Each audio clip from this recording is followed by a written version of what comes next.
A tax freight train is bearing down on your retirement. To protect yourself, you'll have to harness the power of zero.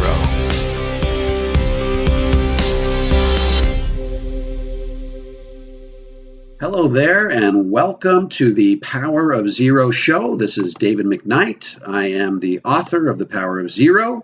I'm the author of a couple other books as well, by the way. Look Before You Lurk, which talks about the life insurance retirement plan that can be found on Amazon. I'm also the author of an upcoming book. We'll do a whole podcast on this, tentatively titled, the working title is The Volatility Buffer. It's going to be a financial novella. We'll spend another podcast really delving into what that's all about. Today, we are going to talk about pensions and the 0% tax bracket. And I would say that about half of the people that we see day in and day out fit into the category where they have pensions, okay? So it's becoming less and less common for people to have pensions. The younger you are, the less likely you are to have a pension. But most of the people with whom we meet are between 50 and 65, about half of whom have pensions, okay? So the burning question that they always have when they come into our office after having been convinced that tax rates in the future are going to be higher than they are today, they say, well, what can I do? If I have a pension, what can I do? Well, the first question we ask is, have you elected the income option on the pension? In other words, are you taking a joint income? Are you taking a single life income? Have you elected the pension option yet? If you have, that thing is set in motion. It's set and forget it, and there's no way to unwind it. However, if you have yet to make your pension option, then your company may offer what's called a lump sum distribution alternative, meaning that they will let you take that pension, convert it to a lump sum, and then roll that lump sum into an IRA. And of course, once you get it into an IRA, it can be readily shifted to the tax-free bucket, in which case you can now get to the 0% tax bracket, no problem at all. However, if you are at the point in life where you have already elected your pension option, then you may, pretty much 100% certitude, you will not have any alternatives other than what we discuss here today. Now, you have to realize that there is a dark underbelly of pensions, and it's this. When you receive a pension, it's going to be on the IRS's radar forever. It will come out of your taxable bucket and be taxed as if it were a distribution from a 401k or an IRA. So you will be exposed to the ebb and flow of tax rates over time. There's no getting around it. And pensions also count as provisional income. Remember, provisional income is the income that the IRS tracks to determine if your Social Security is going to be taxed. Remember, the provisional income thresholds are as follows. If you're single and make less than $25,000 of provisional income, have less than $25,000 of provisional income, your Social Security will be tax-free to you. However, once you get to between $25,000 and $34,000, up to 50% of your Social Security may become taxable to you. And if you are married, above $34,000, up to 85% of your Social Security may become taxable to you. And if you're married, below $32,000 means your Social Security is tax-free. But if your provisional income goes between $32,000 and $44,000, 50% of your Social Security becomes taxable to you at your highest marginal tax bracket. And if you're above $44,000, then up to 85% of your Social Security may become taxable to you at your highest marginal tax bracket. Now, please note that if you are at $44,001 of provisional income, that does not cause 85% of your Social Security to be taxed. It's a misnomer. It's more of a sliding scale. It's a complicated long form thing that you have to fill out with the IRS to determine exactly what portion. But usually if you have provisional income that's in the 70 to 80,000 range, then you'll get to that point in time where 85% of your Social Security becomes taxable to you at your highest marginal tax bracket. So here is the implication, okay?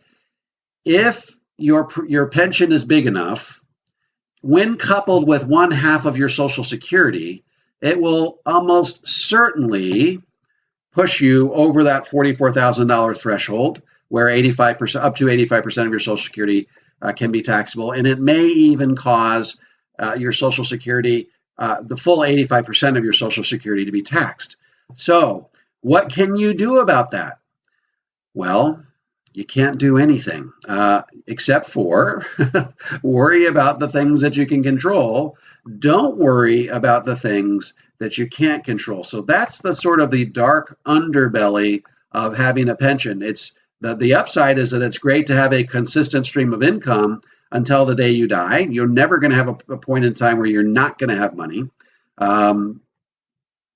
unless you elect a single life payment and you die and your spouse has nothing left and you haven't taken any precautions to protect your spouse. But that's just the reality of pensions. You may never be in the 0% tax bracket. However, there is a golden lining in this whole discussion. And this is where I believe there is massive, massive opportunities for people who have pensions. And here is the opportunity. I'm going to lay this out for you. Okay. If you have a pension, that pension will be taxable, and it will cause your Social Security most likely to be taxable. And there's a good chance that those two taxable streams of income in retirement will flow into your tax cylinder, almost certainly fill up the 10% tax bracket, and probably fill up most, if not all, of the 12% tax bracket.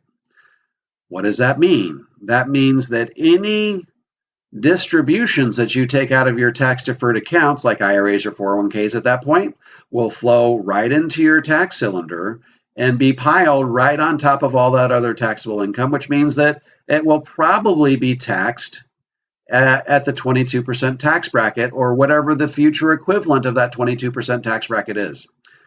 What are the implications here? The implications are, if that's the case, then the most you will ever own of your IRA or 401k is 78%, because the IRS is a 22% stakeholder in your IRA or 401k, and that's a best case scenario, will only get worse from here on out.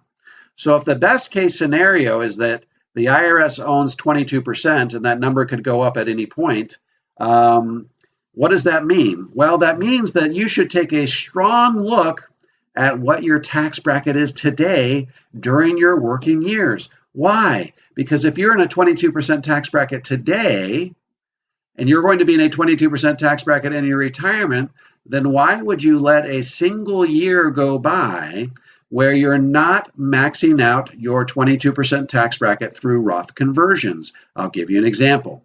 Let's say you're in the 22% tax bracket.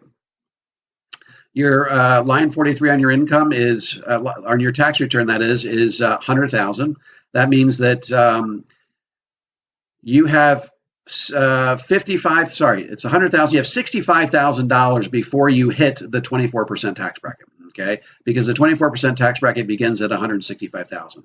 Why would you not, at the very least, convert your IRAs during your working years, if you can? If you're younger than 59 and a half, you have to have money sitting in your taxable bucket with which to pay the tax. If you're above 59 and a half, you can pay the tax on that conversion right out of the IRA itself. But why would you not max out your 22% tax bracket each and every year?